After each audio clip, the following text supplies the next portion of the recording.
Oh shit.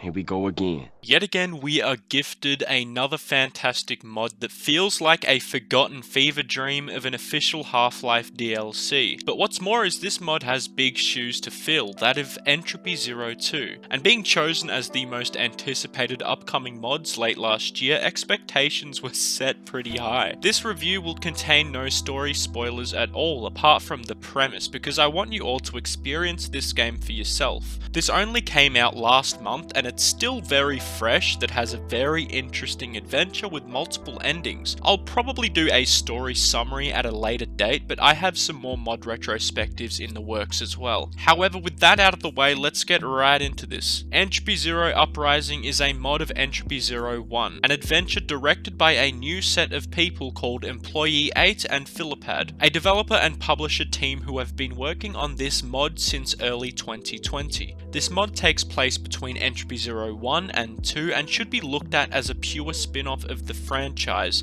instead of a sequel or a prequel. Because instead of being in the shoes of Bad Cop or 3650, you're in the shoes of another Combine unit during the Uprising. This is the same chunk of time where Gordon Freeman was stuck in Kleiner's teleporter for a whole week, and I do have to bring this up, it was the same chunk of time where another mod through the city takes place where Adrian Shepard comes back from the G-Man's deep sleep. And I'm only going to say this one time, but a man can dream of a purely spectacular crossover. And in all honesty, there's absolutely nothing holding any of the developers back from making this happen. I understand they each have their own vision, and their future stories won't be any less amazing if they keep up this kind of passion with their projects, but this has some serious crossover potential that shouldn't be dismissed in the future. But anyway, something this game executed extremely well was the mapping. It felt pretty expansive and spacious when compared to a lot of other mods, but at the same time extremely diverse. The use of vents here was great and they were used really well, and there were some big open areas that just felt massive to small confined interiors. Some of the confined buildings interior in conjunction with the enemy placements within the apartments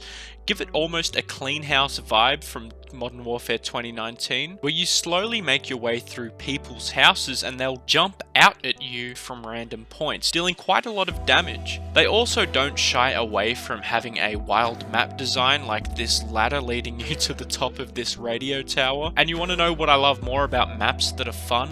Having fun with the maps. There was this one bit where you have to blow up this radio tower and get back down before it falls over, and I was practicing jumping all the way from the top to landing onto the bottom of the ladder for a solid 5 to 10 minutes and doing absolutely nothing else, and I gotta tell you, I had a blast. This was really fun to do. But what's better than having fun is I rarely found myself getting lost. There was a perfect flow of the mapping where it trusted your intuition of the layout to get from point A to point B. I found myself intuitively just going the right way without feeling like I was being guided, which is the perfect middle ground to map progression. And I feel it really lent into the jump crouching mechanics of Half-Life in a really great way, and even had other civil protection units crouch down to boost you up ledges as if it was Counter-Strike or something, but it never once felt awkward or unnatural. On top of that, the exterior and interior design was extremely well done.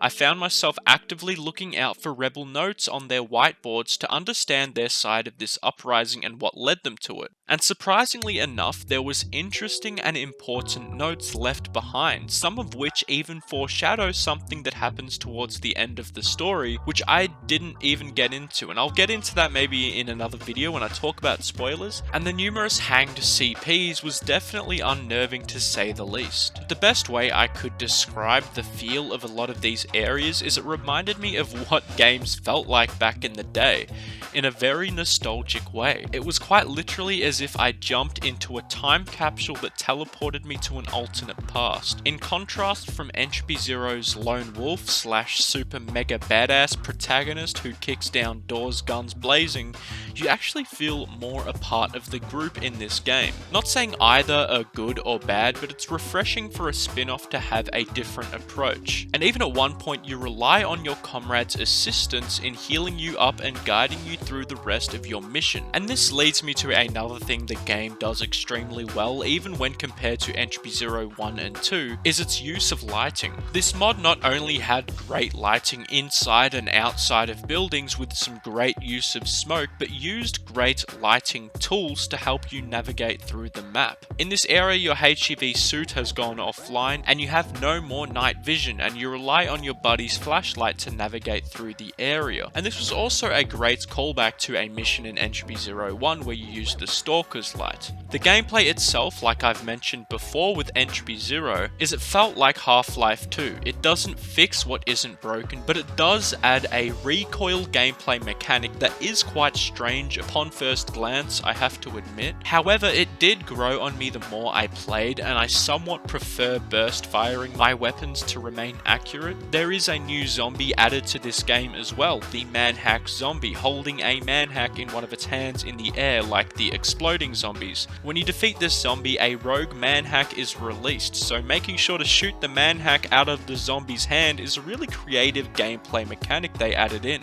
The holdout segments where you're forced to fight off waves of enemies, and in this case mainly the fast zombies, were extremely fun as well. It didn't feel overdone or janky, it just had the right amount of intensity and overall fairness with the gameplay. And the same can be said for the enemy placements as well. Everything felt really well done. The scripting was excellent as well, and this is why I want to leave spoilers for another video, because going into a mod of a mod, I did not expect to go into such a unique and in-depth adventure that made me question why Valve never thought to have some of these themes in Half-Life 2. It doesn't reinvent the wheel or anything crazy, but there's a really good story here that fits really well within the lore of Half-Life 2, but also provides a unique tale to tell in the process, which is as long, if not maybe a little bit longer than Entropy 0, 1, but like I mentioned, I got stuck a lot less in Entropy 0 Uprising than Entropy 0, 1, so it does flow a lot better, I have to admit. Voice acting is great as well. Trivy the Breadman and CW3D are a part of this project, which is great to see, and it goes without saying that CW3D has produced music for this mod as well, which is yet again incredible. But it was the main menu music that really caught me off guard. It was fucking amazing. It does go to show that the soundtrack is great when you just sit there and take it in before wanting to start the game. But on some final notes before we close this video, it's safe to say this is easily up there with the greatest of story mods of all time.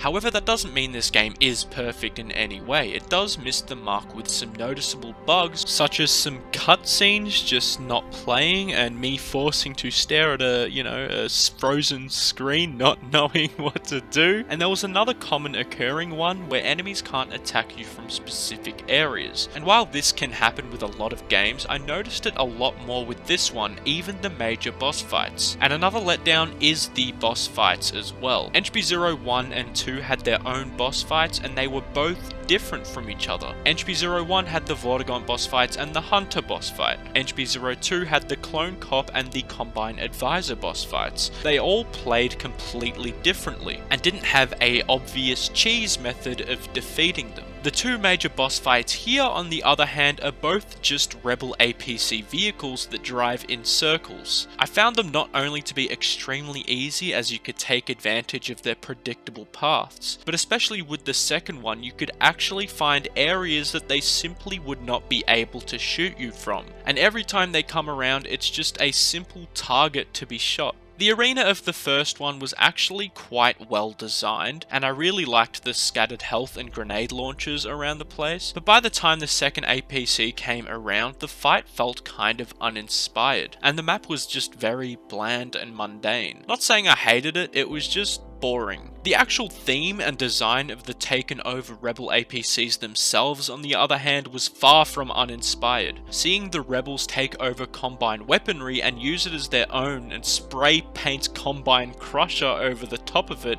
is actually a really cool idea that Valve didn't even think of doing. Overall, this is a spectacular mod that everyone needs to try out. I'll have a link in the description for the MODDB site, as well as a video tutorial linked in the description on how to download download and play it through Steam. Not sure if I will make a story summary of this video anytime soon because I do have more Half-Life mod retrospectives in the works, but everyone in this project did an incredible job and I cannot wait for Entropy Zero Uprising episode 2. As always, thanks heaps for watching and stay safe, stay humble, stay sexy. Mwah, mwah. Suck your nipple.